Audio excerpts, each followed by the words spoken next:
Here's my advice to make 2025 the best year of your life. There's 4 steps. Eliminate distractions, get started, get better, never stop. Number 1, elimination of the things that are distracting you. When I was young, my father gave me this advice. Rich people buy time. Poor people buy stuff. Ambitious people buy skills.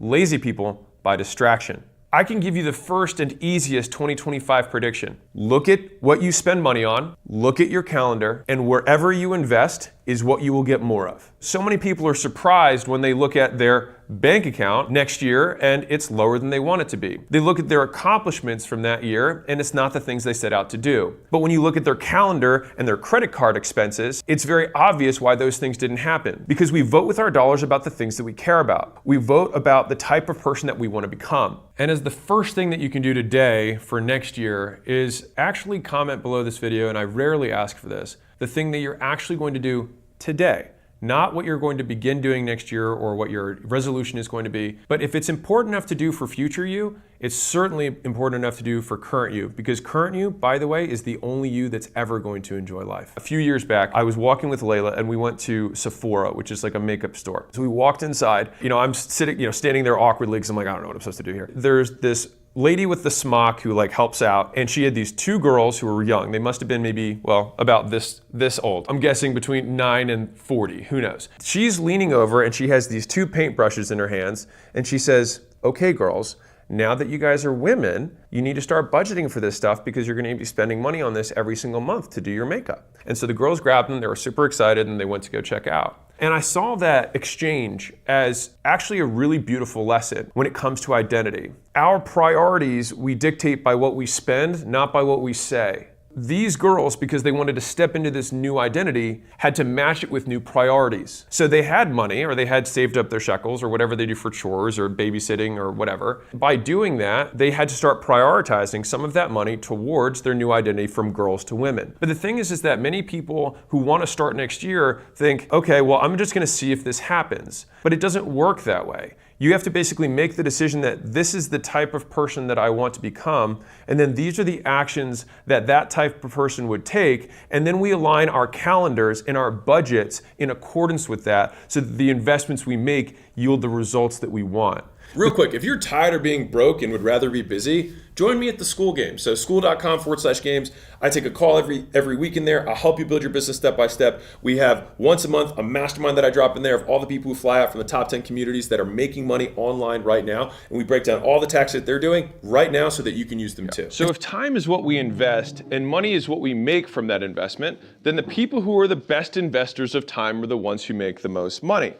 And so it turns out there are 2 specific types of entrepreneurs, and you'll switch hats throughout your day or throughout your week. The first and most common investor of time that people are familiar with is the manager's schedule. And these people have a very specific way of investing time and getting returns on it so they can make the most money.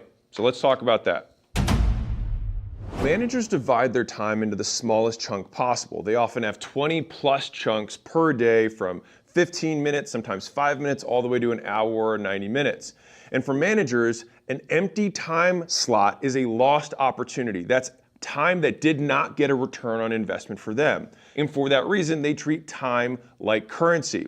And the only real cost for them to fill is just the cost of coordinating with somebody else's calendar to find a mutually empty slot so that they can work together. Now, on paper, since work on meetings is a mutually filled slot, it makes both people more productive. And so when a manager interacts with another manager and they mutually fill a slot, both of them make more money. The day begins when they start preparing for their meetings, maybe 30 minutes or an hour beforehand, and it ends at the end of their last meeting. Now, if they prep for the next day, then they could add that on top, but more or less, the duration of their day is directly proportional to the duration of the meetings they have. They basically work until their last calendar slot, and that's how their day works. And this is the key point here. The main objective of the manager is to use up all their chunks in the day so that they maximize their time. A fully booked day is a maximally invested manager. They've used up all of their time slots, and so they are productive. Now, the second type of time schedule management is something called the maker. And this is one that the vast majority of people do not know. This is where the creators, this is where the entrepreneurs, this is where people who have to make big things, who build stuff, get the highest returns on their time. The vast majority of entrepreneurs at some point have some or all of their time that's dedicated to making stuff. This is the deep work. This is the stuff that moves the big ball forward. There are often tasks that are not urgent but incredibly important. And when you look back on your month or your quarter or your year, the few things that you remember that actually move the ball forward, that actually move your business forward, in the long term were these chunks of work. Now the problem is most entrepreneurs do not have the time and do not have the system for maximizing that time of important work. Because fundamentally, if those are the footholds that allow you to push yourself forward towards your goal, then you want as many of those as possible. The difficulty is that it's never urgent. This is like if you're a coder and you need to develop software. Obviously, if that software is developed, that's the most valuable thing you can do. If you're an editor and you make videos, then actually editing the video so that it can get out in media is the most important thing that you can do. If you write copy for emails, or you're an author and you write books, you actually writing the book and actually doing the work of the book is the most important thing that you can do. All of those things are maker work. You create something that before this did not exist. Although this work is important, it's incredibly expensive in terms of time. And the problem is the vast majority of the world works on manager time, not on maker time. So let me explain the difference. So for the maker, when you get into maker mode, instead of many small slivers like the manager has, you have only a few large chunks.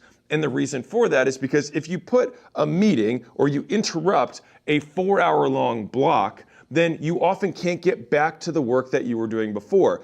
Also, if you know that you have a block that's coming, you can't get into the flow because you know that you're going to have to get out of the flow. And so this is like the end of day meeting that kills you. This is called the Zeigarnik effect.